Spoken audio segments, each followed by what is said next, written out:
আশেক ভক্ত সেই লালন সাহিদির অনুসারী বাবা সলেমান ল্যাংটার অনুসারী পঙ্গুপালের মতো টাকা ঘেরাও করে ফেলবে। যদি আপনাদের বুঝাতে হয় তাহলে কোরআন দ্বারা বুঝান। কোরআনে রয়েছে তোমরা যদি কাউকে দাওয়াত দাও উত্তম আদর্শের মাধ্যমে দাওয়াত দাও, হিংসর মতো দানবের মতো হায়নার মতো বাংসুরের মাধ্যমে না। খাজা বাবা উপমহাদেশে ইসলাম প্রচার করেছে, কাউকে হত্যা করেছে আপনারা শুনেছেন? শাহজালাল বাবা কাউকে হত্যা করেছে শুনেছেন?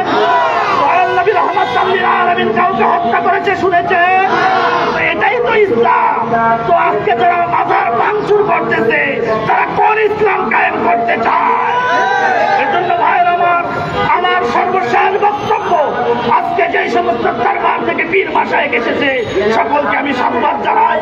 বাবা সজিব চৌধুরী হিয়াজুরা দরবারের আজকের মানববন্ধনের যিনি প্রধান সভাপতি বাবা সৈয়দ গোলাম মঈনুদ্দিন হিয়াজুরি, অনেক পীর সাহেবদেরকে দাওয়াত দিয়েছি, ভাইরা আপনারা আসেন আমরা একটু মানববন্ধন করব।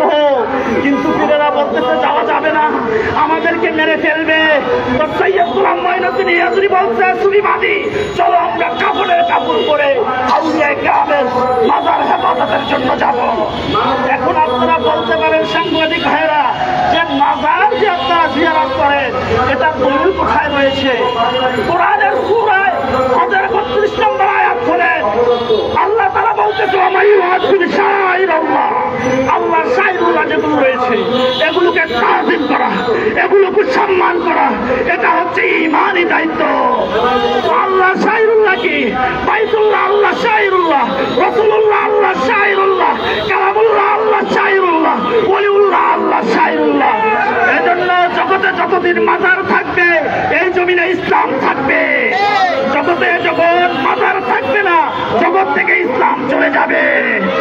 আমার সর্বশেষ বক্তব্য, যারা এখানে হাজির হয়েছেন অনেকে বক্তব্য দিতে পারেন নাই, এই জন্য বিনীতভাবে ক্ষমা করবেন।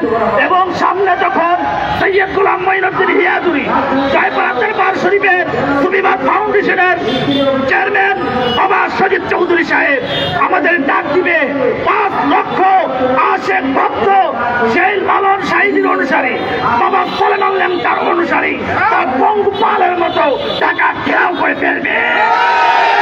এই বলে আমার সংক্ষিপ্ত বক্তব্য শেষ করলাম। ওয়াখিরি দাওয়ানা আলহামদুলিল্লাহি রাব্বিল আলামিন। আসসালামু আলাইকুম ওয়া রাহমাতুল্লাহি ওয়া বারাকাতুহু। এখন আমাদের মিছিল যাবে, মিছিলের পূর্বে 1 মিনিট বক্তব্য দিবে লালন সাহিদির মাজার থেকে আগত রাসেল